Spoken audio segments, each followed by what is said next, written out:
আজকে ফটোশপের নতুন নতুন একটা ভার্সন নিয়ে কাজ করব।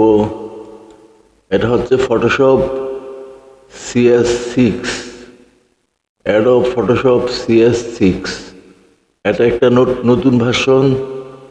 আগে আমি পুরানো ভার্সন নিয়ে কাজ করেছি। এই দেখুন নতুন ভার্সন। আমি একটা নতুন ইমেজ তৈরি করব এই ভার্সনে। ইমেজ তৈরি করতে হলে প্রথমে যেতে হবে ফাইল, তারপরে নিউতে। এখানে একটা নাম দিতে হবে, ডিফল্ট যা আছে তাই থাকুক। এখানে প্রিসেটে আপনি বিভিন্ন অপশন সেট করতে পারেন। এখানে কাস্টম থাকবে, এখানে উইডথ থাকবে ধরুন 1000, আর হাইট থাকবে ধরুন 800। এখানে পিক্সেল আছে, এখানে বিভিন্ন অপশন আছে, inch, centimetre, millimetre, points, picas, columns. এখানে আমি পিক্সেল দিব। কালার মোড, এখানে গ্রে স্কেল আছে, RGB আছে, CM YK কালার আছে, ল্যাব কালার আছে। আমি ল্যাব কালার দিব। এখানে 8 বিট আছে, আমি 32 বিট করব। এখানে ট্রান্সপারেন্ট আছে, ব্যাকগ্রাউন্ড আমি হোয়াইট দিব। তারপর আমি ওকে দিব। একটা কালার, সাদা কালারের একটা ইমেজ এসেছে। এখানে আমি যা করব, এই টুলসটার নাম হচ্ছে রেক্টেঙ্গুলার মার্কুই টুলস। এটা হচ্ছে লেসু টুলস। এটা হচ্ছে কুইক সিলেকশন টুলস। এটা হচ্ছে ক্রপ টুলস। এটা হচ্ছে আইড্রপার টুলস। এভাবে টুলসের নামগুলো দেখে নেবেন। এখানে আছে এটা ব্যাকগ্রাউন্ড, এটাকে আমি লেয়ার করব। ডুপ্লিকেট লেয়ারে ক্লিক করে ওকে দিব। তাহলে এটা একটা লেয়ার হয়ে গিয়েছে ডুপ্লিকেট ব্যাকগ্রাউন্ড কপি। এখানে আমি ক্লিক করব, কালার সিলেক্ট করব, তারপর আমি ওকে দিব। তাহলে লাল কালারের একটা ডকুমেন্ট হয়েছে, ব্যাকগ্রাউন্ড লাল। এখন আমি রেক্টেঙ্গুলার মার্কুই টুলসে ক্লিক করব, তারপর আমি সিলেক্ট করব,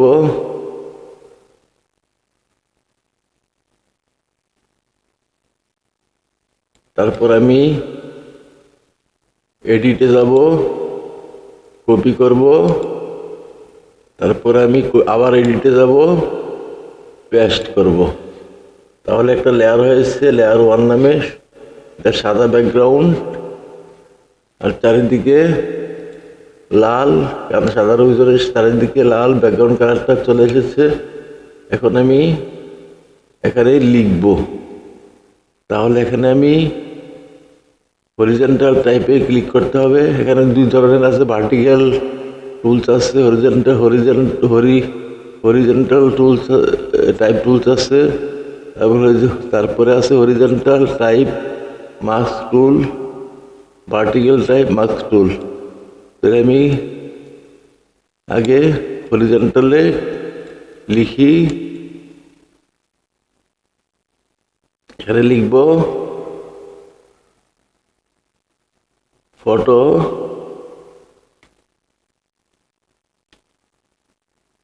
সব।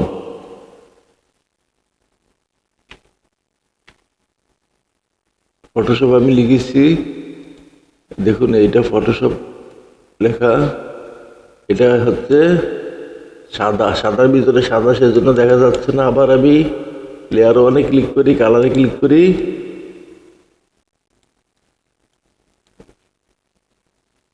লেখা হচ্ছে এটা, এটা লেখা ফটোশপ। ক্লিক করব, তারপরে কালারে ইয়ে করব। ক্লিক করব, তাহলে লাল কালার হয়ে গেছে। এখানে পিটা আমি বড় হাতে দেওয়ার জন্য আবার টাইপে ক্লিক করব, তারপর পিটা সিলেক্ট করব, তারপর ক্যাশ চেপে পি দিব, তাহলে বড় হাতের পি হয়ে গেছে। এভাবে আমরা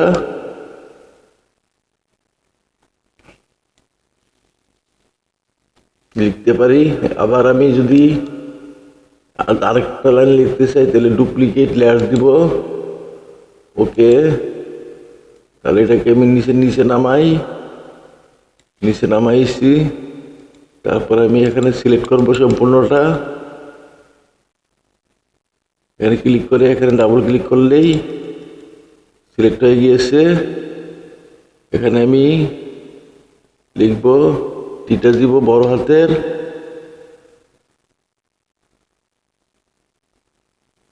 টিও টো রিয়ালস।